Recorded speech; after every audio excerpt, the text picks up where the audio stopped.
we've had 2 successive Politburo meetings. Both of them went late into the night. Yesterday we finished at 11. The previous day we finished at 9. Yeah, I've always highlighted that ZANU PF is a structured party with a history, and that we take the business of ruling the people of Zimbabwe seriously, and that the people of Zimbabwe expect no less from a political party which is committed to their welfare. We have a history of commitment to them. We organize them to be who they are today, and they reciprocated during the People's War, and after that by supporting the party. We are the first revolutionary movement from ballot to office, not bullet to office. So the democratic aspect is very strong in ZANU PF. We take the vote very seriously. That's why we have long meetings as a Politburo to look at things which concern the welfare of the people of Zimbabwe. And because we don't shy away from being candid with each other, we actually take so long time to debate. We will not be shouting at each other. We will be applying our minds to the task at hand. This is in contrast to another party which does not want structures, which does not want organization, which does not want ideology, which does not want constitution. Because you know why they are avoiding that? Because each time they try to have any of those things, they can't come to a meeting of the minds amongst themselves, because they have no particular obligation to the people of Zimbabwe except to the foreigners who tend to sponsor them. So because they are afraid of continuously going through the alphabet, fracturing and putting acronyms to different tendencies which come out of their party, they don't want organization, they don't want constitution, they don't want structures, they don't want anything, because they are afraid that they will be punching each other during those meetings. And if they are not punching each other, it means they are also going to register new parties. So in order to hide the prospect of division, they then don't want to meet like we do. Actually, I was reading the other day somebody who tried to justify the behavior of the Triple C, saying that they are trying to do guerrilla warfare politics. You listen to that. This party is founded by guerrillas, fighting asymmetrical warfare against the Rhodesians. Guerrilla warfare is in our blood. How Chamisa can try today to say I'm avoiding all these things because I'm sneaking and ducking and diving, so that is ZANU PF. No, you are sneaking and ducking and diving away from the people of Zimbabwe because you don't want to be accountable. And for that reason, come 2023, we are going to make sure that he loses on a scale which even Muzorewa did not experience in 1980. It will be a landslide. We are very sure about that. We told you that we are retooling our organs of the party. You will be happy to know that last night we finished the final steps in retooling the Central Committee of the party.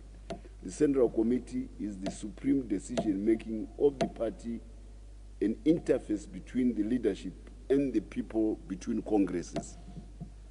So it acts on behalf of the people when people are not in Congress, like we are going to be doing in the next 3 weeks. So yesterday we finished. Tomorrow there will be elections.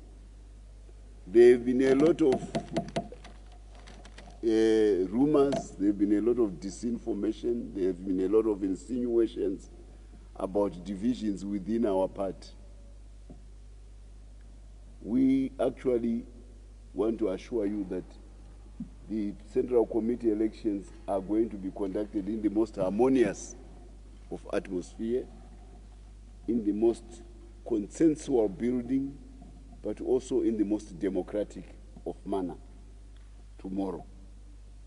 We have used the party machinery to make sure that we are on the same path, as a party with a record of organization and discipline and respect for traditions of the revolution, and also deferring to the democratic ethos, which is the basis of our assumption of power in 1980. I repeat, we came by ballot to office. Even though we were on the verge of bullet to office, we still went with the democratic tradition. So DNA of democracy runs within ZANU PF. That's why we are very scornful that we can be taught democracy by the West, because they denied us when they were in charge of this country.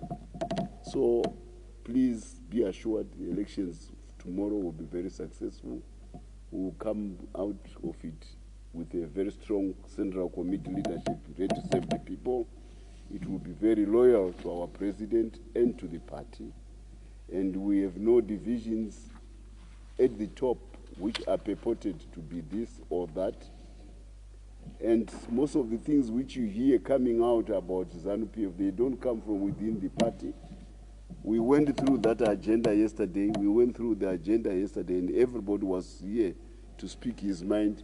Nowhere did we hear of secret agreements in 2017 about this or that, because in ZANU PF, we don't run it as a secret society. We are not a mafia party.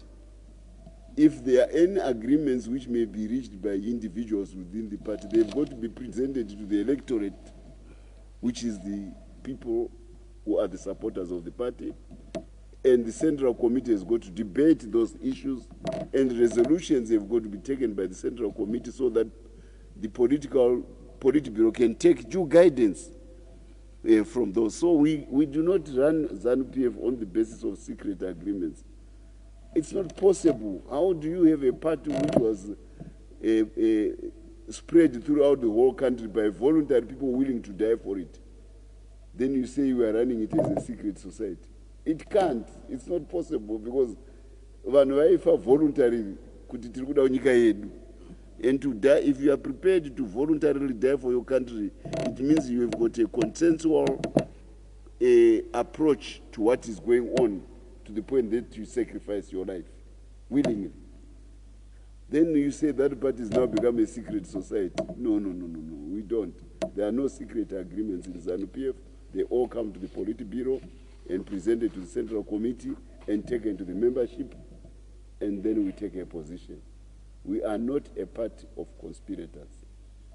We are a party which is accountable to the people. The last people who tried to make this a part of conspirators were the G40s and the Gamma Talks. And we ejected them precisely because they wanted to make a conspiracy to create a monarchy and a dynasty out of the Mugabe family. Because we are an accountable party. So I repeat, the elections will be done well. We are now putting the nail on the last most important institution of the party. All the organs are in place. So the machinery of elections has been retooled. We are going to endorse our president as the sole candidate, because that is what has come from the organs of the party. Our democracy comes from building up at grassroots level. It is not top down, it's bottom up. So we are going to the Congress and endorse our candidate, and thereafter we oil the machinery for the elections.